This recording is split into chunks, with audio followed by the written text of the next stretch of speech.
ഇന്ന് തന്നെ ഡൗൺലോഡ് ചെയ്യൂ. കാണൂ നിങ്ങളുടെ ഫേവറേറ്റ് ഷോസ്. ഹലോ, ആരാ സംസാരിക്കുന്നേ?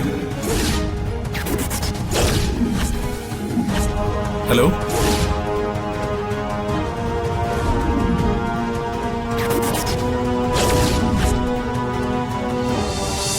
നമുക്ക് എന്തെങ്കിലും ഒരു ചെറിയ ബിസിനസ് തുടങ്ങിയാലോ? എന്ത് ബിസിനസ്സാ നിങ്ങൾ ഉദ്ദേശിക്കുന്നത്?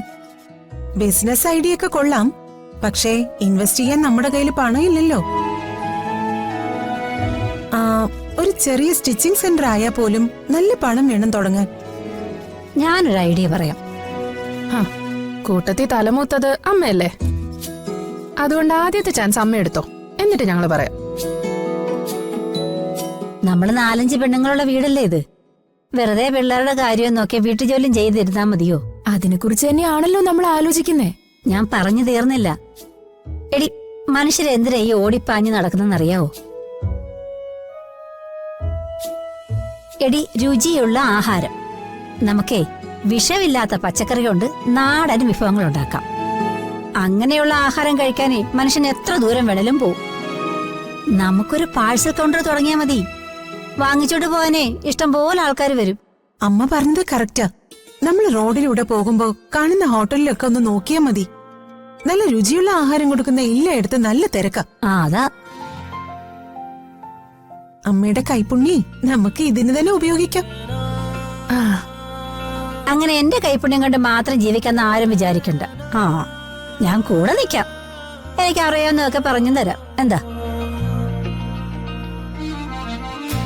നമുക്ക് ആഹാരം വെക്കുന്ന കൂട്ടത്തിൽ കുറച്ചരി കൂടുതലിട്ടാ മതി. ആദ്യം ഒന്ന് ചെറുതായിട്ട് തുടങ്ങി നോക്കാം. നന്നായിട്ട് വരികയാണെങ്കിൽ നമുക്കതങ്ങോട്ട് വലുതാക്കാം. എന്താ, നമ്മുടെ വീട്ടിൽ തന്നെ ഉണ്ടാക്കുന്ന അച്ചാറും ചമ്മന്തിയും നല്ല സാമ്പാറും മോരുകറിയും മീൻകറിയും കൂടെ ഉണ്ടാക്കിയാൽ മാത്രം മതി. വലിയ വലിയ ഓഫീസിൽ നിന്ന് വരെ വണ്ടി വന്ന് പാഴ്സൽ വാങ്ങിച്ചോണ്ട് പോവും. അതെ, ഇതൊക്കെ അമ്മയ്ക്ക് എങ്ങനെ അറിയാം? അമ്മ അധികം വീടിന് പുറത്തിറങ്ങാത്ത ആളാ. എന്നിട്ടും ഈ ഇൻഫർമേഷൻസ് ഒക്കെ എവിടുന്ന് കിട്ടി? അതെ, ആന്റി ന്യൂജൻ ആണല്ലോ. അതെ, നിങ്ങൾക്കൊക്കെ ഈ വയസ്സായ കമലമ്മയെ മാത്രമേ അറിയത്തുള്ളൂ. എന്റെ കല്യാണം കഴിയുന്നതിന് മുമ്പേ ഒരു കമലയുണ്ടായിരുന്നു. ഓ,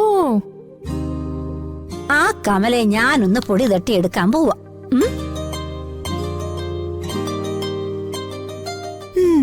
അടിപൊളിയാ. അപ്പൊ നമുക്ക് തുടങ്ങാം. അമ്മ ഇത്രയും പൊളി വൈബാണെന്ന് ഞാൻ വിചാരിച്ചില്ല.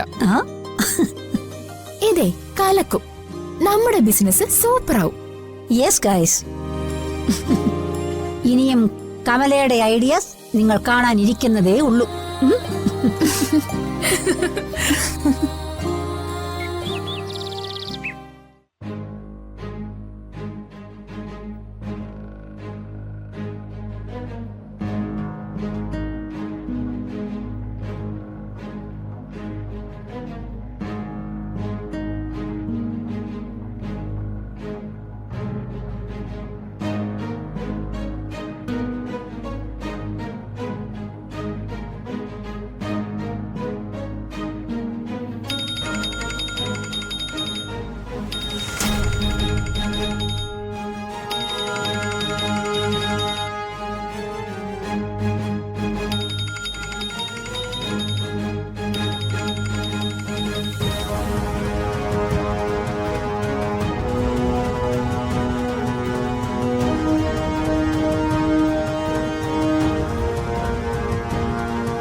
ആരെങ്കിലും അത്യാവശ്യക്കാരായിരിക്കും.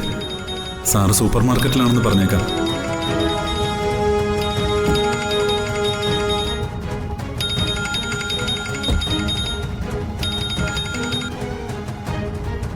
ഹലോ, ആരാ സംസാരിക്കുന്നേ?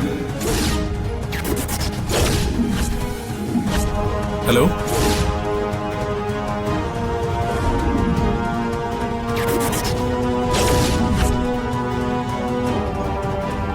ഹലോ, ഹലോ,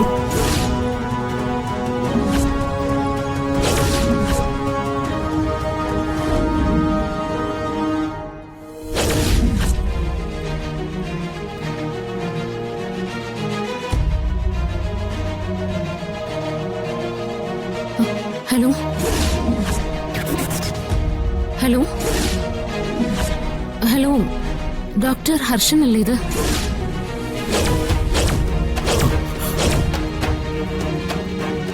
ഹലോ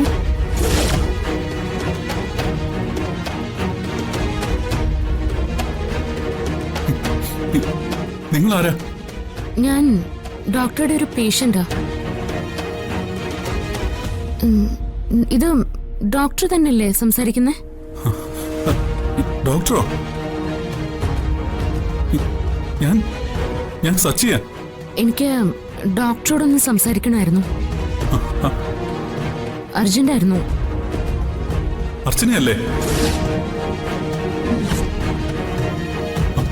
പറ, അർച്ചനയല്ലേ? ഞാൻ സച്ചിയാ.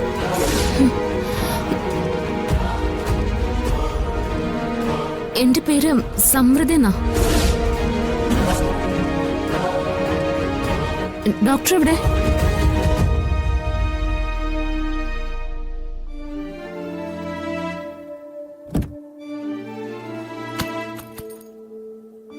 Nine 6 3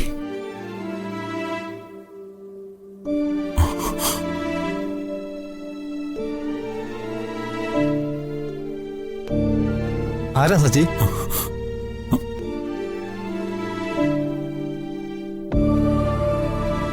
hello, doctor Harshan here.